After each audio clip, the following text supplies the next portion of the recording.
Thank you. Yeah, I'm a PyPy co-developer, and I want to talk a bit about PyPy today, but I want to sort of justify the place of PyPy in the Python ecosystem. And we'll talk about first performance in Python in general, and then we'll go on to PyPy, and I also want to introduce you to a new project which is called HPy. So let's talk about Python. We're all here, I think, because we love Python. But the question is, why? What do you like about Python? Give me some ideas. What's good about Python? It's easy, yes. Expressive. Fast prototyping. Dynamic, yeah. So here's the list I prepared. No, it's easy both to learn, to read. It's simple. When I think when all of us discovered Python, we were very happy to find a language that reads like pseudocode. Also, Python has a great community. I mean, well, we're all here. And there are lots of libraries. You can pretty much do anything you want with Python. There's Django for the web, there's all the data science, there's, well, pretty much every profession has their specialized library. And there are technical reasons for that. I guess the first one is that it's a core design principle of Python that readability counts. So all the design of Python is informed by that. Code has to be readable. Also, Python code is understandable because we have a very uniform object model. Everything in Python is an object. From integers to string, to functions, to classes, to modules, everything behaves the same. And we have uniform ways of interacting with all these objects. So every object has a dunder-str method to print some representation. You have all the arithmetic methods if you want to add behavior to your objects, etc. And we also have a lot of abstractions that come very easily in Python. We have functions, that's the first building block, and then we can group functions or into classes and create objects like this that have data and behavior. And we can group, again, that code into larger units or module, and then we can group modules into packages. So Python is very modular, very extensible. But there is one problem: performance. So what do we do about that?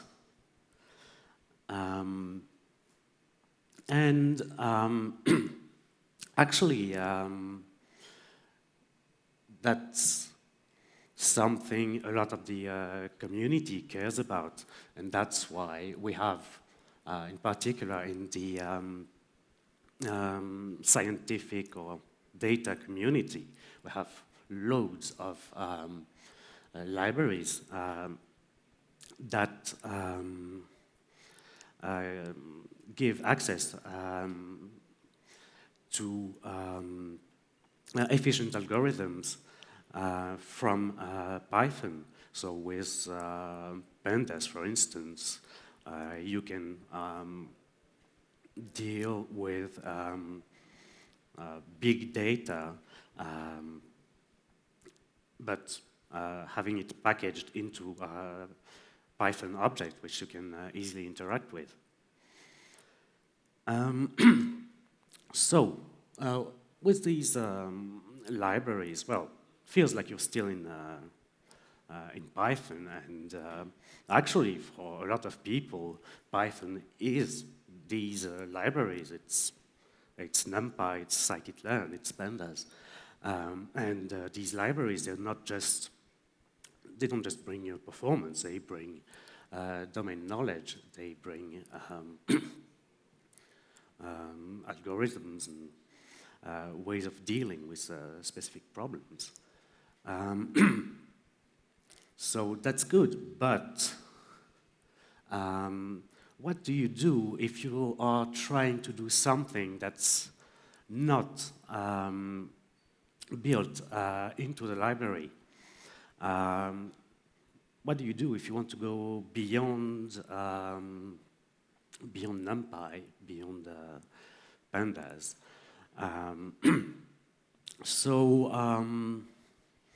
You are, well, if you use NumPy, for instance, the things that are fast are the operations that have been implemented by NumPy. So if you want to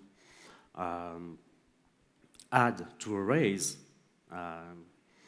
then that's very fast. But if you want to do something just a little bit more complicated, you have to just combine these elementary operations. But if you just do like 2x plus y, where x and y are arrays, then you have to do 3 array operations. You have intermediates, and that makes your code slower than it would be if you were just able to do the whole operation at once. So when you're in a case like this, you have to drill down to a different language, and in Python, usually it's C. Well, there are also ways to use C++ or Rust, but C is really the standard. And there are lots of libraries that allow you to do that. Python is a very common choice. So pandas and scikit-learn, for instance, are based on Python. You can also use CFFI to wrap a C library, which is a different way of working. With CFFI, you separate completely the Python code and the C code. Or you can really get your hands dirty and write a C extension directly. Well, if you like to debug seg faults and reference leak, that's the solution for you. Well, there's NumPy, and there's lots and lots of others. With all of these solutions, the good thing is that you can pretty much implement whatever you want. So you can usually make things as fast as they can get. And you're not limited at all by what some library writer chose to implement. You can write what really matches what you're trying to do. But the issue is that you're then, well, you're not in Python anymore. You are in a less convenient language. So if it's C, it's a much less convenient language. If it's Python, well, it kind of looks like Python, but it's really C under the hood. So it's rather a big pain to debug compared to Python. And also, if you get into the habit of using C for performance, well, it might seem nice at first because you can optimize away a big part of your runtime, but in complex applications, you never spend 99% of your time on just one task. So if you optimize your first bottleneck, very often you'll find the bottleneck moves to a different part, which you have to optimize again and again and again. And the effort to optimize some part of the program is kind of the same each time, but the return gets less and less. Another issue is that because you have these two languages, there is a mismatch between what you can do in Python and what you can do in C. So, to give a more concrete example of what I mean by that, talk about very briefly the ND array in NumPy, the fundamental class in NumPy. It's well integrated with Python if you work with ND arrays in NumPy. However,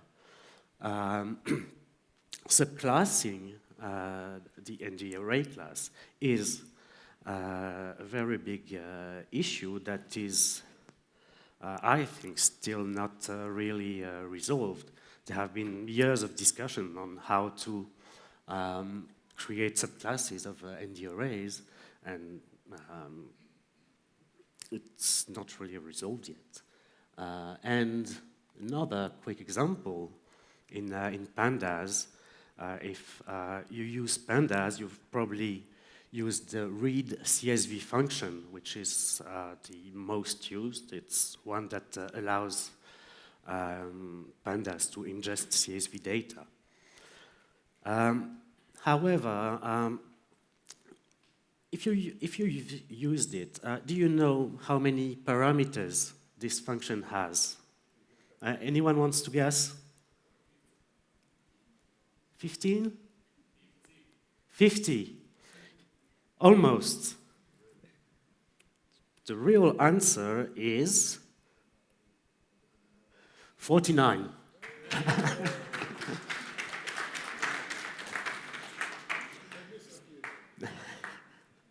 So, I mean, the problem is you have this nice function that is supposed to handle everything you can do with a CSV and all the weird kinds of CSV you can find in the wild. But in order to specify that, well, you apparently need 49 parameters. So that's not modular anymore. That's I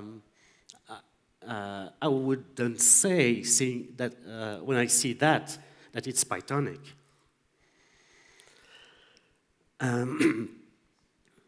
So I mean, these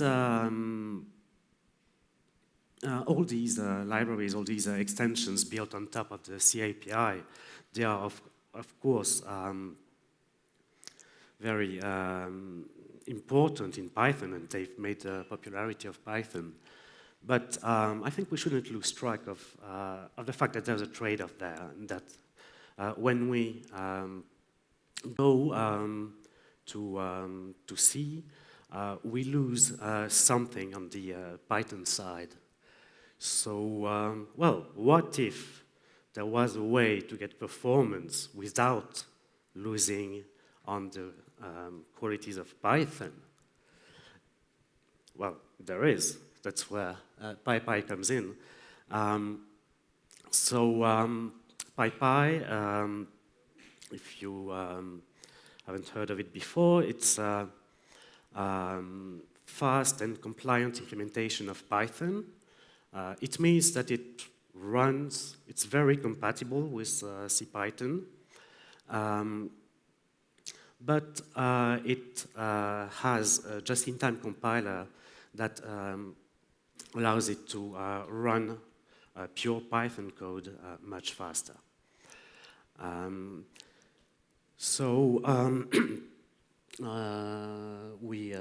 PyPy, we release quite often. Last one was just before Christmas. At the moment, we support 2.7 and 3.6, so we have no plans to drop support for 2.7. We're still getting on with the times. We'll have 3.7 in the not too distant future, I hope. I should tell you that we just changed our hosting for our repository. It used to be on Bitbucket, but they kicked us out. So there is this new site. We also changed our website and our logo. So let me show, oops, sorry, not that one, that one. So that's the new website with a new logo. Here is the new repository. So update your bookmarks. But let me go back to the presentation. As I said, PyPy is fast, mostly because it has the JIT that turns loops in the Python code into efficient machine code. But there is also another important component that is not as well known. It's the garbage collector, or the memory manager, which is quite critical to get good performance in a dynamic language. So, to explain a bit, I'll compare with CPython. In CPython, the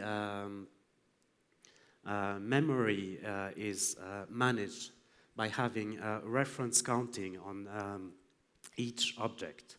So every object knows how many other objects point to it. And once no objects point to an object, then we can forget. If something cannot be reached, we can forget it. And that's how objects are destroyed in CPython.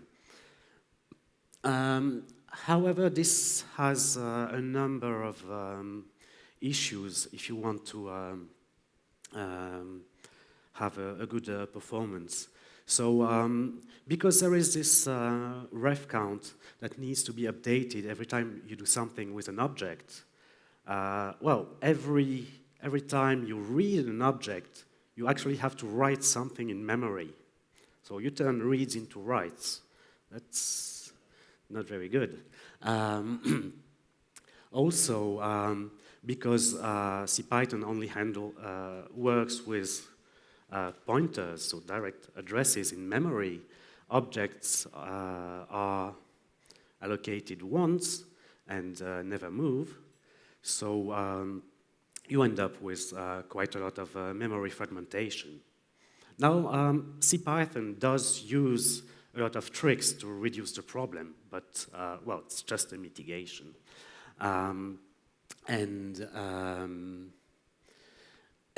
Because it's pointers in memory, the allocation of objects is rather slow because it uses malloc, and malloc has to find a spot in memory where to allocate enough space for the object. Final issue, CPython does need another mechanism to destroy its objects because reference counting cannot deal with cycles. So, so CPython also has a tracing garbage collector just to handle the case of cycles. So a tracing garbage collector is something where you inspect the whole object graph and mark the objects that can be reached from anywhere, and everything that cannot be reached gets destroyed. So that's the approach that PyPy uses for everything, and more technically, PyPy's garbage collector is an incremental and generational tracing GC. Generational means that the objects are allocated in what's called a nursery. So it's an area of memory reserved for new objects. And since in a dynamic language like Python, most objects die very quickly. So the new objects are located in a special zone, but then most of them die very quickly. So we can just, when this nursery gets full, we can just copy the few objects that survive and remove the whole lot at once. So that means the allocations become very fast because we know we have this small reserved area of memory. We know that we just allocate things one after the other. So that's bump pointer allocation. With all that, we get better performance. It's actually quite critical to the performance of PyPy. PyPy basically wouldn't work if it had the same memory management strategy as CPython. Anyway, let's have a little demo of what PyPy can do.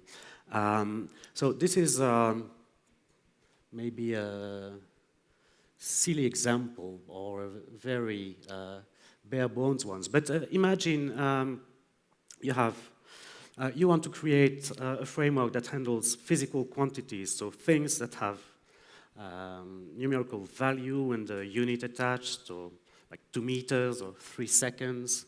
And with Python, it's very easy to implement it and to give it like arithmetic behavior. So we can implement dunder add and do some checks and raise an error if we're trying to mix different units. We can have a nice representation. But if let me do it like this. So if you know anything about the performance of CPython, you can probably guess this is very slow. So I have a silly benchmark where I run just 1 billion additions with that object. And on CPython, it takes 30 minutes on my laptop. Now, if I do it with PyPy, how long do you think it will take?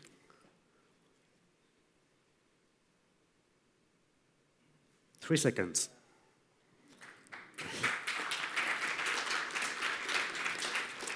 So, I mean, it's really fast because PyPy is able to remove all the overhead.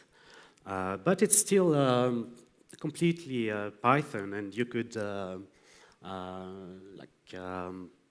interrupt it and drop down to a debugger, and it would all work. So, in general, how fast is PyPy? Well, to be honest, this was a special case and a very good one for PyPy.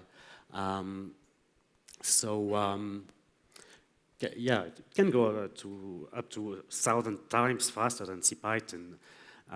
But more realistically, if you have something that does a lot of computation, it is realistic to expect 50 times faster. And if you have like a big application that talks to the network, etc., as long as it spends most of its time in the CPU, then it can be between 2 and 5 times faster. Also, a word of warning, there are cases where PyPy is slower, so the JIT needs time to compile things. It needs to see the same piece of code many times. So if you have short scripts, or if you have tests, then it's not a good case for the JIT, and the performance is can be less than CPython.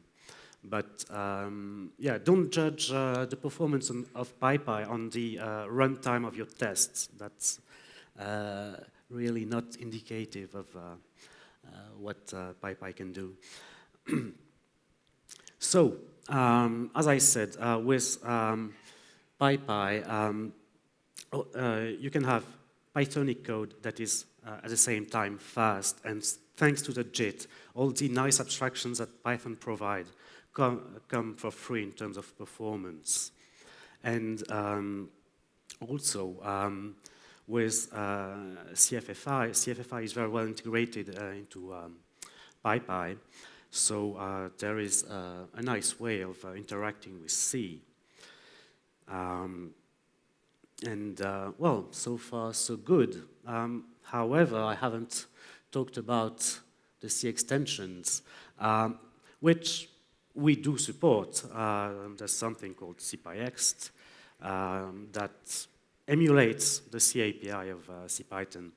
And it runs most of the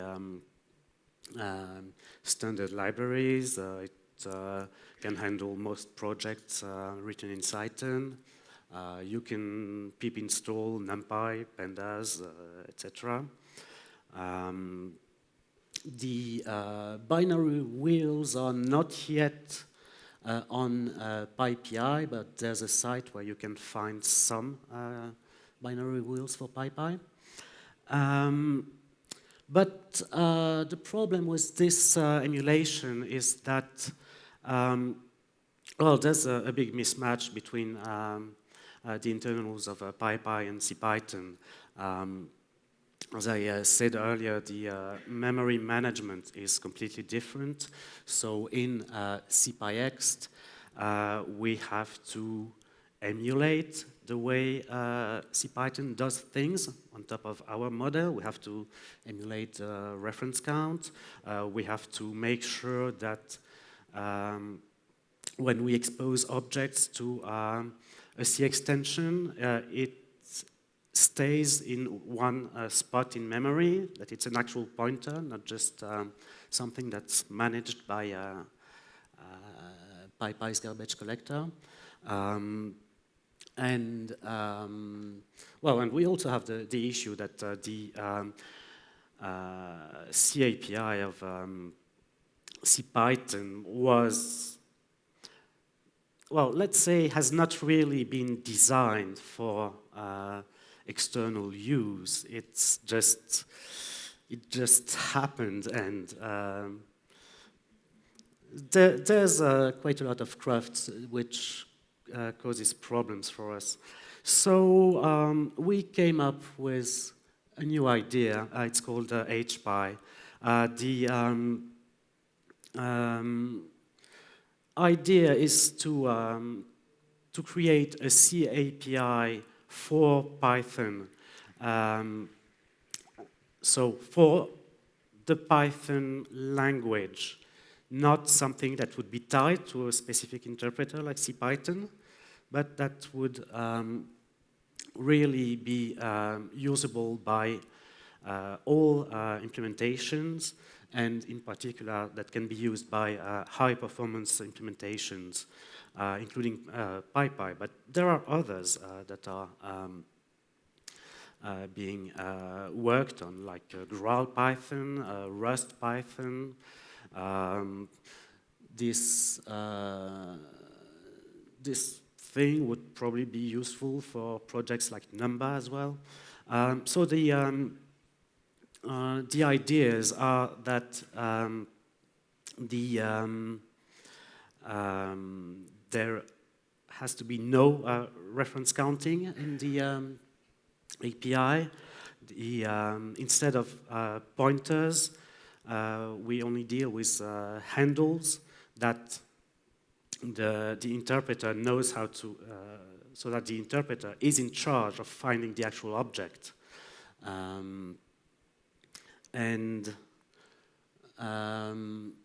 We already have a prototype which we built a couple months ago. So on CPython, it's just built on top of the existing API. It's a very simple translation, actually. On PyPy, it has much better performance than CPyExt. And it also offers the possibility of having universal wheels. So something you build once and that can be used by all implementations. So, I'll just give you an idea of what it looks like. It's very much like the C API of, like the existing C API. We just add H in front of everything, and there's a context argument that you have to pass around. Apart from that, it's quite similar to what people are used to. So, hopefully, over the next year, we'll manage to complete this prototype and make it actually usable. Our first goal is to have Python use it behind the scenes, so that you need to know that it's there, and hopefully in the future it will replace the C API of CPython, and it will allow CPython to free itself from its baggage, from reference counting, maybe from the GIL. So that's kind of exciting. Last words. Please don't write C extensions by hand anymore. Use Python, CFFI, whatever. And I hope I convinced you that with PyPy, Python can be used as a higher performance language. Thank you for listening.